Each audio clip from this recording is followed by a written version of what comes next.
Vamos nessa? E agora trataremos da calorimetria, continuando os estudos sobre medidas de calor, ok? Antes, como sempre, vamos introduzir o conteúdo e ver a utilização prática no dia a dia deste assunto de calorimetria. E aí vamos depois aprender a calcular esses valores e simplificar as fórmulas e compreender, claro, né, especificamente cada termo. Então, calorias, com certeza vocês já escutaram no dia a dia. Absoluta. Impossível vocês não terem escutado essa palavra, calorias, no dia a dia de vocês. Para quem for seguir a área de nutrição, principalmente, né, vai ter que estudar bastante sobre isso e aprender a conhecer os valores calóricos dos alimentos. Isso vocês logo traduzem o quê? Que alimento tem energia, é óbvio, né? É por isso que nós nos alimentamos, para extrair a energia contida no alimento. Então, cada alimento tem a quantidade calórica correspondente, a depender também da sua massa, é óbvio, né? Exemplo, se eu tenho uma maçã pequena e uma grande, lógico, a maior tem uma quantidade maior de caloria. Mas eu estou dizendo aqui, eu não, né? A imagem que eu peguei no site de nutrição está falando que a maçã tem 78 quilocalorias. Todas as maçãs possuem 78 quilocalorias? Não, né? Isso aqui é apenas uma média. Média é média, né? Existe menos, existe mais. Então, aqui são alguns exemplos. Vocês podem encontrar isso em qualquer site facilmente. Estou demonstrando para vocês que calorias, no nosso estudo de calorimetria, pode ser correlacionado. Aqui coloquei algumas porções, ó, alguns exemplos. Aqui está em quilocaloria. Esse K corresponde a 1000 vezes, que a gente vai comentar já já. Então, 100 gramas de arroz branco dá 120 quilocalorias. Vou pegar aqui mais o que? Eu vou pegar um exemplo aqui. Um ovo inteiro tem 77 quilocalorias. Um copo de leite de vaca tem 166 quilocalorias. Então são coisas habituais, são termos que vocês escutam diariamente, mas nunca tinham se atentado que se estudava na escola, né? Pois é, achou que era só em faculdade? Não. E principalmente em física. Vamos aprender a calcular esses valores. E aí uma correspondência, né? 2 kg de macarrão seria capaz de ligar uma cafeteira, energia armazenada. Claro que você não vai botar a tomada aqui e vai ligar a cafeteira, né? Uma fatia de uma torta. Segundo aqui, liga uma lâmpada de 60 watts por 90 minutos. É isso aí? Você vai encostar a lâmpada aqui? Não, meu filho. Estou correlacionando a capacidade de energia armazenada no alimento. Não vá ficar biruta não, né? Querer pegar uma lâmpada e enfiar no bolo ou na torta e achar que a lâmpada vai acender. Usa um pouco a mente. 217 Big Macs consegue dar energia para o carro ir e voltar em Salvador. Acredita? É um estudo, né? Você vai enfiar Big Macs no tanque de combustível? Quem sabe? Mas aqui, meu garotão, só estou correlacionando a energia que seu corpo consegue absorver de 217 Big Macs. Corresponderia a uma viagem de ida e volta a Salvador. Você tocou? Então o conteúdo é bem prático e útil. É algo corriqueiro na vida de vocês. Eu falei dos alimentos que armazenam energia. Nós, seres vivos e outros animais, vamos em busca desses alimentos para extrair essa energia. Por isso que nos alimentamos diariamente, né? Não é só por prazer que nós comemos. A maior importância é pela necessidade. E agora, liberar energia. Eu me alimento e absorvo. Se eu tenho que absorver energia, eu vou ter que liberar essa energia. Então o carro absorve a energia da gasolina, por assim dizer, e libera essa energia através de movimento. No nosso caso, tudo que a gente faz gasta energia. Tudo. Até dormir. Ou você acha que quando você está dormindo, seu corpo desliga completamente? Só desliga quando você está morto. Ok? Então, quando você está dormindo, você, por uma hora, todos esses valores aqui correspondem a uma hora. A tabela que está dizendo quilocalorias gasta por uma hora. Então, se você dormir por uma hora, 78 quilocalorias. Então, se você dormir por uma hora, você estará consumindo uma maçã. Você viu lá que a maçã tinha 77 quilocalorias? Então, por uma hora, você consome uma maçã dormindo. Ficar sentado, 108 quilocalorias. Assistir aula, 180. Porque gasta tanto. Essa mente aqui, meu filho, para manter ativa, precisa de muita nutrição. E também de quantidade de água, né? Vocês devem ter escutado já isso nas aulas de biologia. Trabalhar 180 quilocalorias. Aí é muito redundante você simplesmente falar isso e achar que isso é padrão para todas as pessoas. Uma criança vai gastar isso aqui? Não, né, garotão? Um idoso vai gastar isso aqui? Também não. Então isso aqui depende do metabolismo, isso aqui é uma média, não corresponde a todos os seres humanos. Então, esse trabalhar aqui, 180 quilocalorias, eu não posso generalizar. Nem todos os tipos de trabalho gastam a mesma quantidade de energia. Né?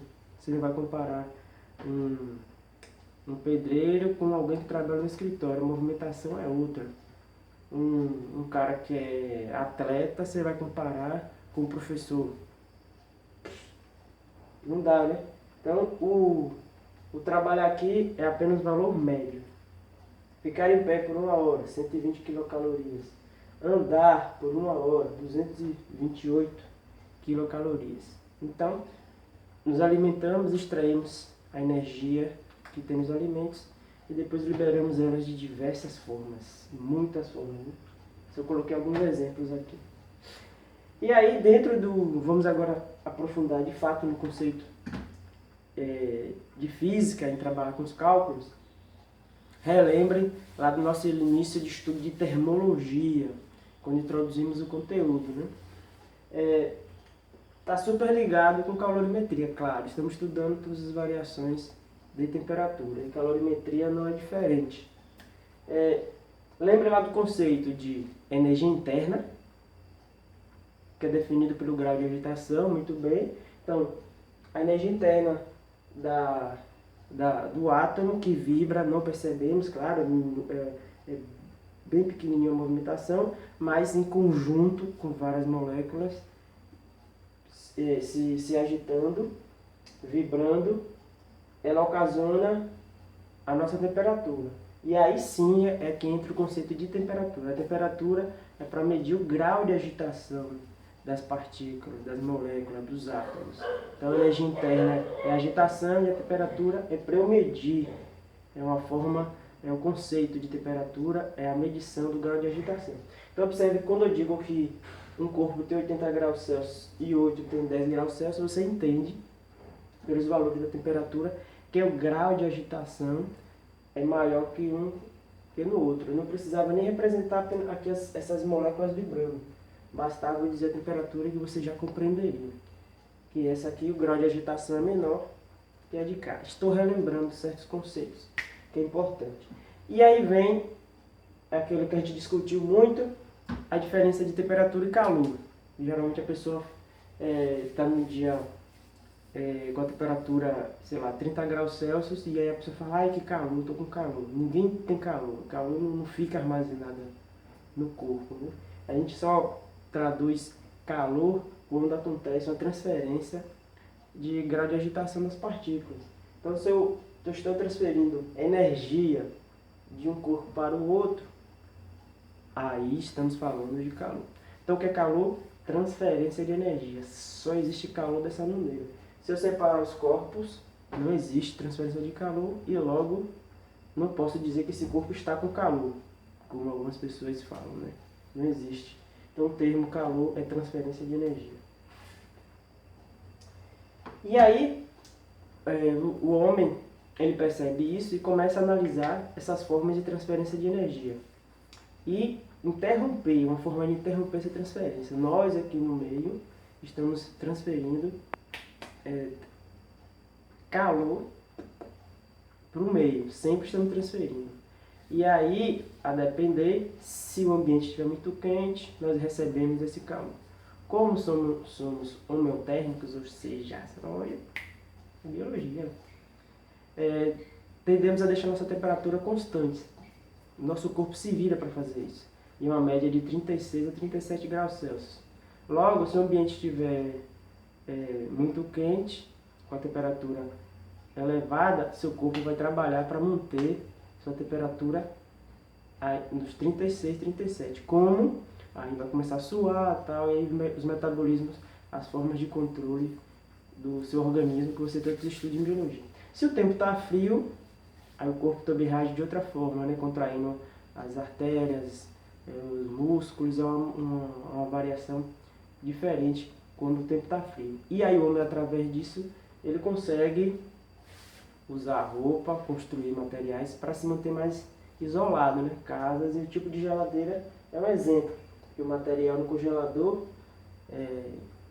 é diferente para manter o isolamento. Um exemplo também a garrafa térmica, enfim, o homem ele analisa na natureza, observa e tenta extrair o melhor para ele. E aqui eu trouxe esse exemplo do congelador, porque se você deixar a geladeira fechada e tentar esperar isso aqui descongelar, vai demorar um tempinho. E se você deixar aberta, a troca de calor com o meio será mais rápida. Ok? Troca de calor, observe os termos, ok? E aí nós falamos de caloria e quilocaloria. Isso aqui confunde muito, né? Não por conta da física, e sim da forma de se lidar isso no cotidiano. Caloria é a quantidade de energia necessária para elevar a temperatura de um corpo. Então, se eu quero elevar a temperatura de um corpo, a gente vai fornecer energia e essa unidade de medida a gente chama de caloria. Quilocaloria são 1000 calorias. O termo quilo quer dizer isso, né? Multiplicado por 1000. Só que nas embalagens dos produtos, às vezes, para informar que é quilocaloria, ele não informa como se fosse caloria, sei lá. Um biscoito que você come, aí na embalagem você olha que a porção tem 20 calorias. Mas era para estar informando que era 20 quilocalorias. Aí às vezes acontece essa confusão. E aí você tentar converter às vezes pela embalagem que você se alimenta, às vezes não é bom. Então é bom você ir no site que é ligado à nutrição, que é mais confiável. Aqui isso foi uma observação. Então vamos agora de fato aprofundar no conteúdo. Então o nosso conteúdo é composto de duas partes. A parte de quantidade de calor sensível e a parte de quantidade de calor latente. Repete de novo, vou repetir. Separaremos nossa aula em duas partes. Quantidade de calor sensível e quantidade de calor latente. Qual a diferença de cada uma delas? Falarei para vocês agora. Calor sensível foca quando nosso corpo, em análise, sofre uma variação de temperatura. Escute, sofre uma variação de temperatura. Então, toda vez que você estiver fazendo estudo em que o corpo sofreu uma variação de temperatura, você vai estar estudando quantidade de calor sensível. Aí vocês olham assim para mim, mas Jefferson, isso é óbvio. Se eu estou fornecendo energia para um corpo, é óbvio que ele vai mudar de temperatura. Muitos físicos passaram por um tempo pensando assim. E ele descobriu que não. Não? Sim. Quando acontece de um corpo receber energia e não mudar de temperatura? Boa pergunta. É quando ocorre a mudança de estados físicos em substâncias puras. Lembra isso quando vocês estudaram física e mais em química também? Quando, vou dar um exemplo da água, né, que é mais comum. Quando a água está mudando do estado sólido para o estado líquido, ela fica por um tempo a 0 graus Celsius fixo ali, né? Enquanto tem o material sólido, aí vai se transformando em água, e tem aquela mistura de água com gelo, aí depois vira água, depois a água volta a aumentar a sua temperatura. Mas enquanto estava passando do gelo para líquido, a temperatura ficou constante, mas a energia interna foi aumentando. Então é por isso que devemos separar o nosso estudo em duas partes. Isso aqui serve sempre para mudança de estados físicos. Toda vez que falar mudança de estados físicos, quando eu quiser calcular a quantidade de calor, de energia que eu estou fornecendo ao corpo, falo de calor latente. E quando falar de fato de variação de temperatura, vou fornecer energia para o corpo, e aí vai mudar de 2 graus Celsius para 20 graus Celsius. Aí estou falando de calor sensível. Se ligaram? Entendo essa diferença porque nem sempre foi assim, né? Como já expliquei, nada é feito por acaso e do nada. Então as coisas vão se construindo. O homem percebeu que precisava criar esse outro conteúdo para mudança de estados físicos para substâncias puras. E aí dentro desse nosso estudo de calor e quantidade de calor sensível, vamos primeiro analisar isso aqui. Já vamos aprender primeiro uma coisinha, que é a capacidade térmica. O que é isso? É a quantidade de energia que o corpo recebe ou libera, dividido pela variação do tempo não, da temperatura. Então aqui, ó, esse ΔT corresponde à variação de temperatura e esse Q a quantidade de energia que o corpo recebe ou libera, certo? O que é que eu estou falando? Quando você coloca um objeto no fogo, a água começa a absorver energia. Então a temperatura da água vai aumentar. Ok, beleza. Só que se você desligar o fogo, se a água chegar a 80 graus Celsius, ela vai voltar, a temperatura ambiente vai diminuir. Então, são situações diferentes. Quando ela recebe energia, quando a água recebe energia, a sua quantidade de calor será positiva. E quando ela cede energia, quando ela perde calor para o meio, a quantidade de calor será negativa. Então, são coisas diferentes e importantíssimas em conceitos na hora do Enem. Visualizem isso, hein? Quantidade de calor positivo, o corpo está absorvendo energia, está recebendo. A quantidade de calor negativo está liberando energia. Ou em contato com qualquer outro objeto ou com o meio em que ele está. Dito isso, então, capacidade térmica é essa divisão de quantidade de calor pela variação da temperatura. Certo, entendi essa fórmula, tá? Mas o que é capacidade térmica? Então vamos lá. Eu tenho esse recipiente aqui com água, tranquilo? E tenho esse outro aqui recipiente com água. Coloco os dois no fogo com a mesma intensidade da chama. Então os dois estão recebendo a mesma quantidade de energia por unidade de tempo, ok? Então qual dos dois aqui vai esquentar mais rápido? Os dois vão esquentar ao mesmo tempo. Você vai perceber essa água de cá entrar em ebulição ao mesmo tempo que a maior? Óbvio que não, né? Muito bem para quem respondeu isso. A que tem menor quantidade de água vai se aquecer mais rapidamente e vai entrar em ebulição mais rapidamente. Já a daqui vai demorar mais um pouquinho, porque existe a diferença de massa aqui, né? De quantidade de substância. Então, o que é que eu estou definindo aqui? Capacidade térmica. Então, como aqui tem a menor massa e essa aqui tem a maior massa, a capacidade térmica será diferente. Então, a capacidade térmica está relacionada com isso, com o tamanho, a massa, o volume da nossa substância em estudo, ok? Então, capacidade térmica está ligada a isso. Como é que eu calculo essa capacidade térmica? Analisando quanto foi de energia que ele recebeu. Então, a gente já sabe que aqui é a caloria, calma, e depois divide pela variação da temperatura. Tranquilo essa fórmula, né? Só que nem sempre eu vou ter a quantidade de calor e nem sempre vou ter a variação da temperatura. Então existe outra fórmula. Mas capacidade térmica aqui, só para conceituar, quando eu digo que o corpo tem 2 calorias por grau Celsius, então significa que para eu variar 1 grau Celsius dessa substância, eu tenho que fornecer para ela 2 calorias. Vou repetir de novo. 2 calorias por grau Celsius. Essa é a unidade de medida de capacidade térmica. Então, quando eu falo 2 calorias por grau Celsius, então para eu variar cada grau Celsius, ó, 1 grau Celsius, 2 graus Celsius, 3 graus Celsius, para cada grau Celsius que eu for variando, fornecendo energia para a substância, eu tenho que dar 2 calorias para essa situação, para esse corpo aqui, ó. Então cada corpo vai ser um cálculo diferente. Observe que aqui água e a capacidade térmica são diferentes, porque a massa desse é maior que a de cá. Certo? E quando eu não tiver a quantidade de calor, como é que eu faço o cálculo da minha capacidade térmica? Aí, boa pergunta. Então, eu posso calcular minha capacidade térmica dividindo a quantidade de calor sobre a variação de temperatura, ou eu posso utilizar essa fórmula. 6 corresponde à capacidade térmica e 6 aí já é outra definição que a gente vai ver agora. Chamamos de calor específico. O nome já diz, né? Calor específico. Eu posso analisar e verificar o quanto cada substância aumenta de temperatura a depender da quantidade de energia que ela receber. Ok? Então, se o calor específico já está dizendo específico, então cada substância tem o seu valor fixo.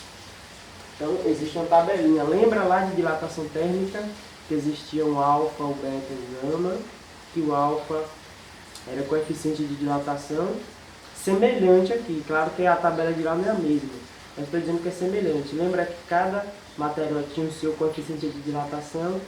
Pronto. Aqui é a mesma coisa. Cada material tem o seu calor específico. Então, existe uma tabela? Existe, que eu vou mostrar. Então, para eu calcular a capacidade térmica, eu posso multiplicar a massa. A massa, eu sei quantas gramas tem aqui de água, e multiplico pelo seu calor específico. Qual é o calor específico da água? Então, vamos ver aqui a tabelinha de calor específico. O calor específico está aqui. O calor específico da água é 1 calorias por grama grau Celsius. O que é que quer dizer isso? Para eu aumentar a temperatura de 1 grama de água em 1 grau Celsius, eu tenho que fornecer 1 caloria. Top, né? Você vai ter que decorar a tabela, como eu já falei lá na aula de dilatação térmica, não. No entanto, vocês têm a obrigação de decorar única e exclusivamente, nossa, que difícil, o calor específico da água. Isso no Enem, ele não vai informar, nem sempre informa. Se informar, melhor ainda. Mas se tiver um cálculo lá envolvendo calorimetria e não informar o calor específico da água, não vai chamar o fiscal e bater nele e pedir para anular a prova. Porque é obrigação sua decorar que o calor específico da água é 1. E não tem dificuldade nenhuma nisso, né? Já o restante, se cair no Enem, ele terá que informar sim o valor do calor específico da substância. Então não é difícil, gente. Da água é 1, cara. A mais abundante do nosso planeta, então não tem como você esquecer. Certo? Então, se eu combinar essa fórmula com essa, eu posso encontrar uma fórmula para quantidade de calor, certo? Por isso que eu saí definindo primeiro capacidade térmica, calor específico, e juntando essa fórmula com essa, substituo esse C aqui, capacidade térmica, para o massa vezes calor específico, faço os extremos pelos meios, e aí surge nossa fórmula que chamamos de equação fundamental da calorimetria. Então, essa daqui é a nossa principal fórmula. A gente foi construindo cada conceito, né? Já sabemos que aqui é a massa da substância que vai perder ou receber energia. Esse Czinho é do calor específico, ó. Massa vezes calor específico vezes a variação de temperatura.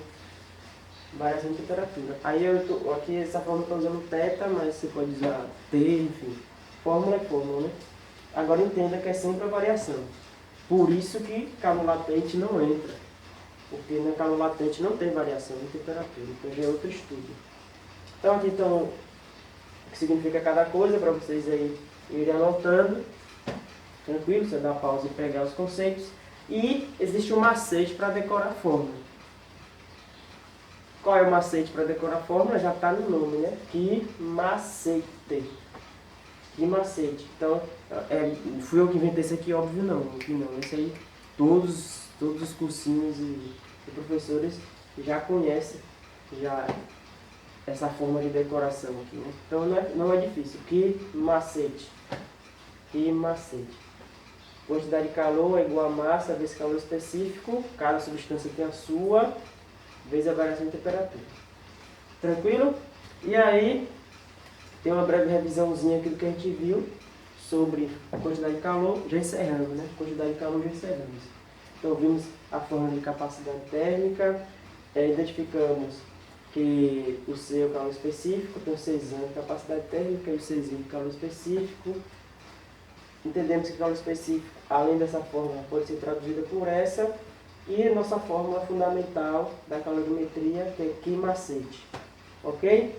E só para dar uma pincelada aqui no foco da aula, é potência, que é a divisão da calorimetria, quantidade de calor, sobre a variação aqui é do tempo, né? Então aqui envolve o tempo, né?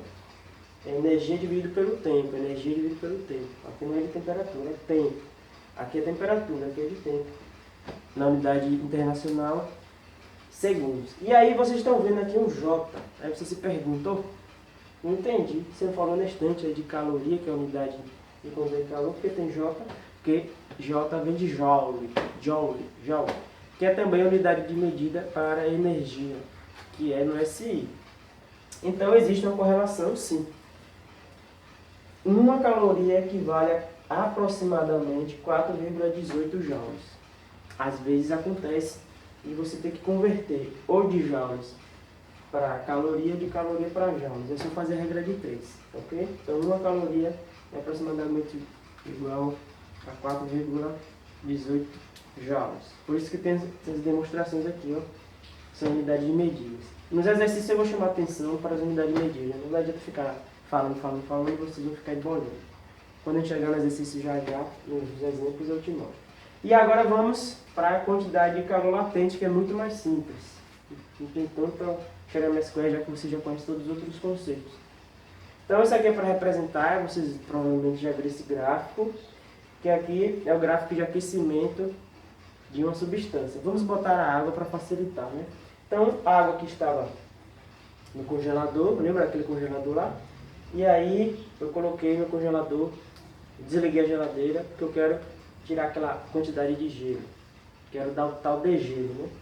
Então aí você vai e observa a temperatura aumentando da água, aumentando, e chega no zero e fica por um tempo ali, 0 graus Celsius, 0 graus Celsius, parece que nunca vai sair do 0 graus Celsius, e aí de repente volta de novo a subir, 1 grau Celsius, 2 graus Celsius, aí chega em 100 graus Celsius, que é o ponto de ebulição, aí fica ali de novo, 100 graus Celsius, 100 graus Celsius, 100 graus Celsius, e aí se você colocar no recipiente fechado, como tipo a panela de pressão, você vai ver a temperatura aumentar de 100 para 101, 102 e assim vai para frente.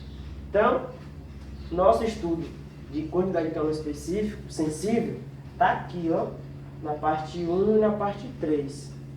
A parte 2 e a parte 4 corresponde à nossa chamado calor latente, quantidade de calor latente. Porque durante esse período aqui não há variação de temperatura, mas o corpo, a substância continua recebendo energia.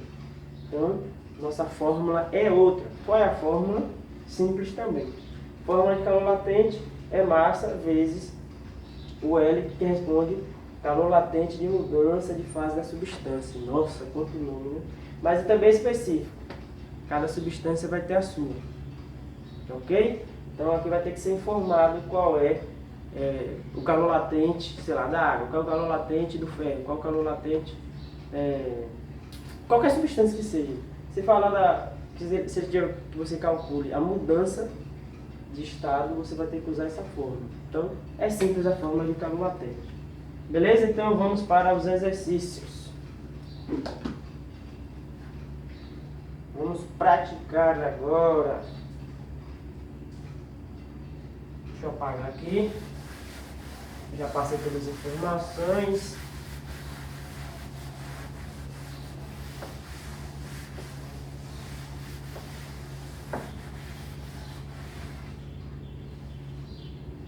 Ok. Nosso primeiro exemplo, nosso primeiro exercício, diz assim: quanta energia deve ser dada a uma panela de ferro de 300 gramas? Pronto. Lembra como eu já vou ensinando a vocês a interpretarem? Vocês vão retirando as informações. Então, 300 gramas é a massa.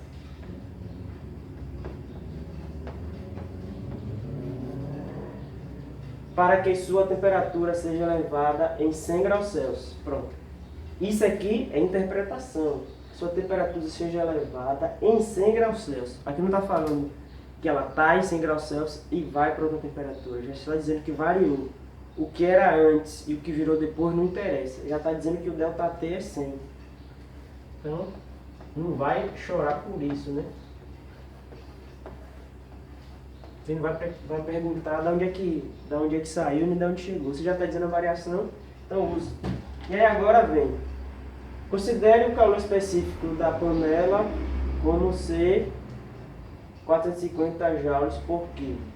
Então ele quer que você determine a energia que deve ser fornecida. Quantidade de energia é quantidade de calor específico. Calor sensível. Então, nossa fórmula é QMACT. Que macete. Um porém, qual é a unidade aqui que está no calor específico? Joules por quilo. Então já sei que minha resposta no final da energia não será em calorias, será em joules. Tranquilo, até aí tudo bem. Só que a unidade aqui está em quilo e a unidade da massa da panela está em gramas. Não pode, né? Então, você para mudar isso aqui dá mais dificuldade, é mais difícil. Mas você consegue, dá mais trabalho. Então vamos mudar aqui que é mais fácil. Então você vai transformar 300 gramas em quilo. É só dividir por 1000 que dá 0,3 kg. Então dá 0,3 kg. Não se esqueçam, sempre observem as unidades. Pegadinha falível.